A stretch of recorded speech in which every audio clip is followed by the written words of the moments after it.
Well, today I decided that I am going to be against the press. So I'm going to listen to NPR aka the BBC London, and see what is it they are going to indoctrinate me with. And you.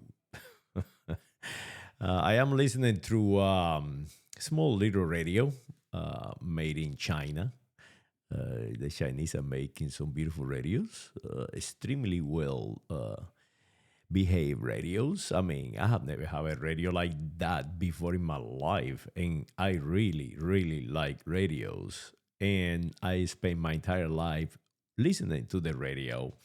Not only listening to the radio, I even have a FCC license to broadcast on the airway frequencies. I think it was 108 to I forgot. Uh, and my first radio was a Hitachi that did not even have a cover on it because I found it and we played at the house. And I religiously listened to that radio every single day, including the show Nocturno. That was about music, and my mother used to put me to bed right after it started every single day with the Beatles hitting on the little wooden stick. So that to this day, my mind is conditioned to go to sleep when I hear that song. So let's listen to the radio NPR in Houston, Texas, aka the BBC London. See what they are dividing us with and indoctrinating us. What kind of marketing group is winning? The radio or the commercial broadcasters or me, the internet or communication technologies? I'm speaking with staff writers Emily Witt and Ruby Kramer. We'll continue in just a moment. This is the New Yorker Radio Hour.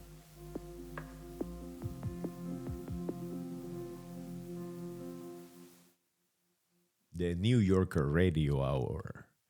The New Yorker Radio Hour is supported by Odoo. Odoo streamlines every aspect of a company into one simple business management platform. More information at odoo.com. And by Swan Auction Galleries, an auction house of collectors for collectors since 1941, offering live in-person auctions in New York City and online live bidding from afar. Swan's auction schedule is available at swangalleries.com. Oh, they selling art. It's Maria Hinojosa. Oh, Maria Hinojosa. Oh, Lord, Maria Hinojosa. She is the worst of the Latinas. Great stories are what we pride ourselves in yes. delivering to you every week. Latino USA presents a mix of reporting on culture and politics, diverse voices, and coverage of current and emerging issues, featuring stories from the heart, stories that will make you think and maybe even inspire you. Listen to Latino USA from PRX. Sundays at 7 p.m. on News 88.7. Next time on the Pulse. So listening to the Latino USA. Well, Latinos, they do not exist. Unless you are from Latina, Latium, or Lazio, Peninsula Italica. Today, Italy. Back then was Rome. Yes, the Latinos are the Romans, and that is why they speak Latin. But I, neither Hinojosa, speak Latin. We speak Ibero-Visigothic languages, more Germanic languages. Example. Yes, you English speakers, you haven't realized that, but you speak the same lingua, that we speak. The only thing, you are Pictos and all these, people who migrated into Britannia, and now you create your own little accent. Accento. So as you see, it is the same language, and we are no Latinos. Guerra. Say that in Roman or Latino. Well, guerra in Latino is bellum, parabellum, for war. So as you see, Latino USA, what they trying to do or what they have done actually, because everybody call themselves now Latinos and Hispanicos and Browns and all this, is to condition yourself into a little marketing group so Hinojosa can make some money out of you. That is all it is. So let's continue to listening to all this crap coming through the BBC London. The English, remember, the English want us back to be colonials. Colonials, yes. You are a colonial when you call American. When you call yourself American, you are an American colonials to them. That is the reason they call you Americans. You genius. The 14th.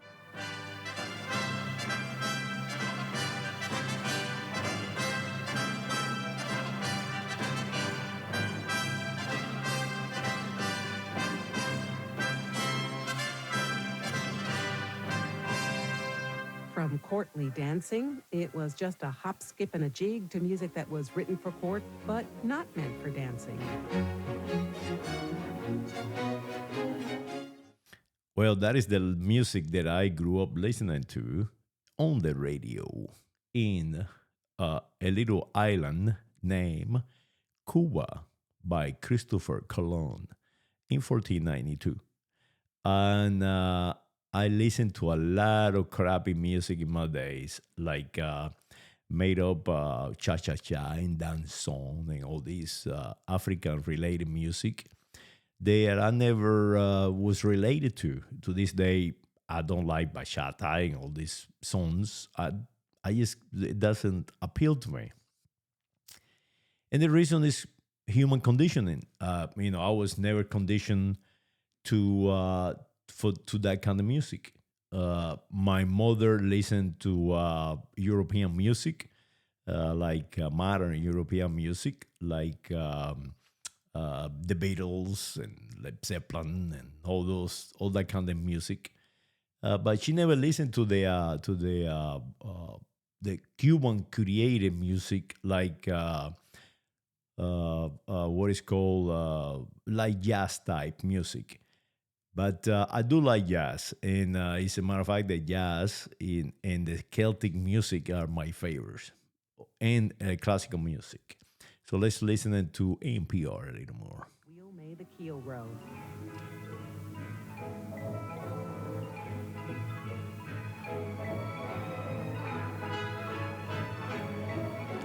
Meanwhile, back in the Baroque, Johann Pachelbel composed a very famous canon, a kind of round.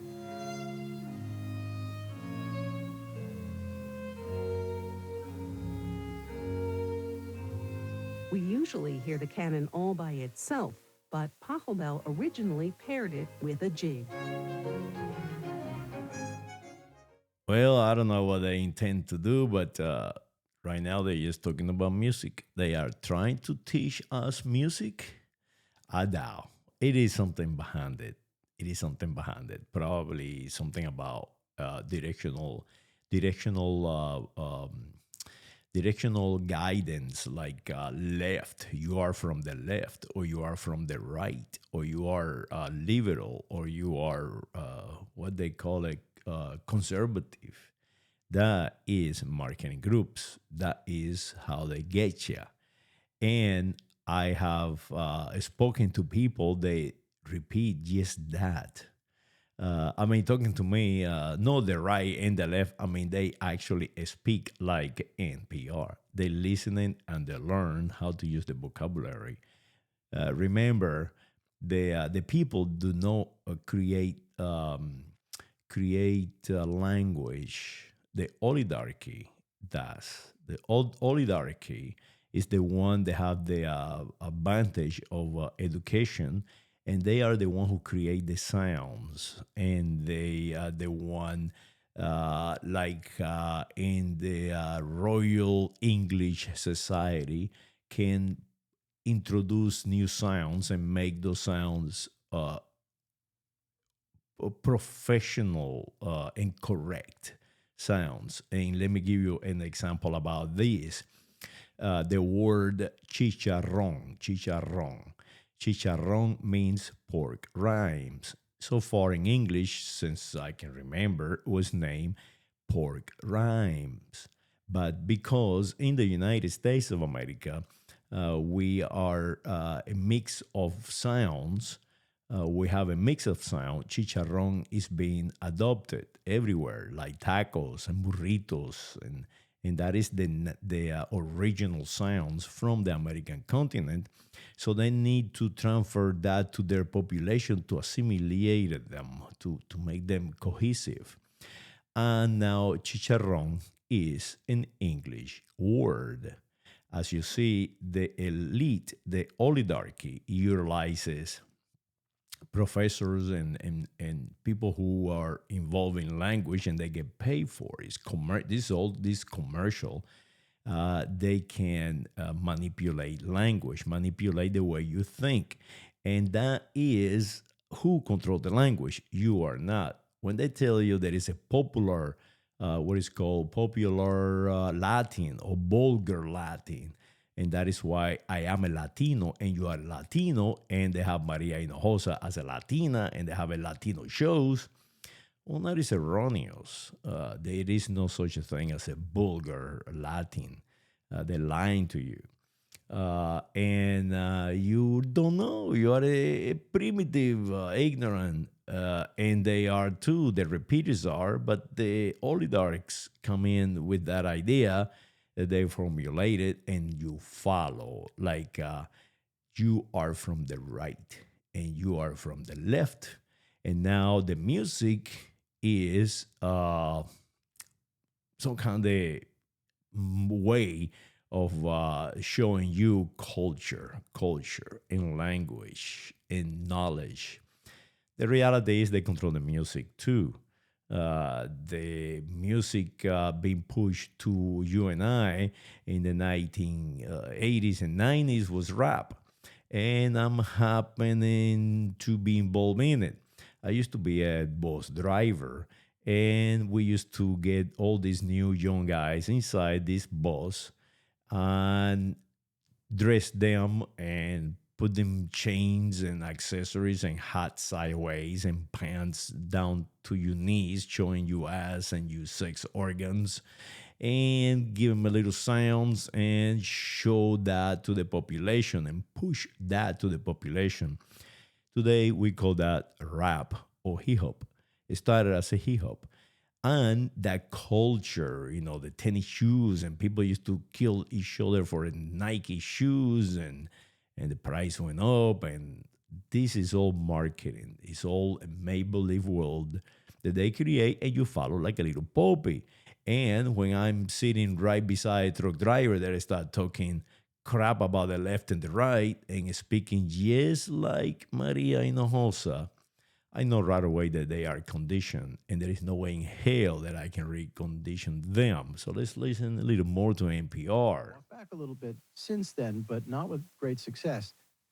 Do you think that's affecting what's happening on the ground and the tension and the anger, Emily?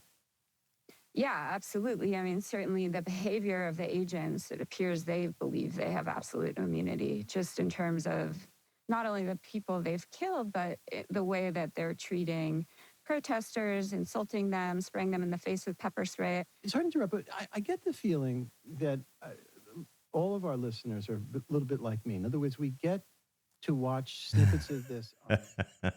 There you have it. It's a conditioned reflex. They scare the shit out of you. Then they separate you. The officers, they attacking you. They attacking the population. They are not one of us. But I'm one like you because the audience, they are like me. And you will fall for that every time because you are a little monkey. Yes. I'm sorry, that was a dog. So yes, that is what NPR is. It's just to condition your population. Now, what is us, the population? Because you are just like me, not like him. A very lacking In language, like myself, I am very lacking in any language that I speak. I cannot even write in any language that I utilize very poorly because I have so many numbers and languages in different way of thinking. So you are actually more like me, more ignorant of the surroundings.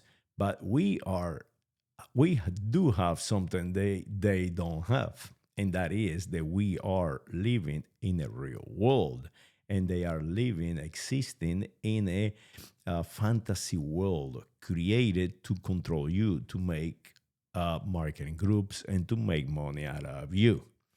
So as you see, when NPR speak is to condition your reflex to divide you. They are attacking us. But the reality is that a policeman is no different than a truck driver. They have the same education.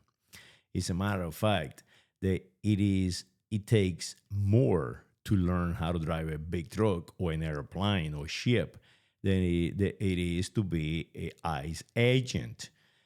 You can make an ICE agent in like 3 days. Just give them a little uniform and say, go out there and beat on people. And this is how you use a gun, and this is how you use tear gas. And you're already conditioned by NPR. So all you got to do is go out there and fight you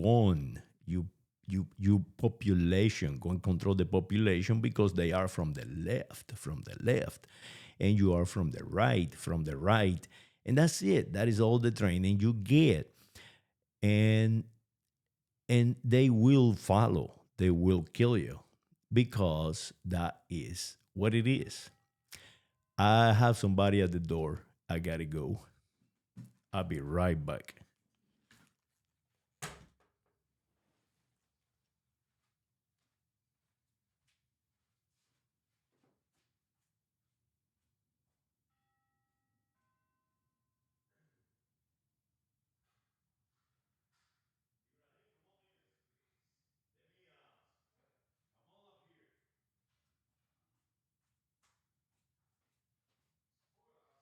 I'm on this side.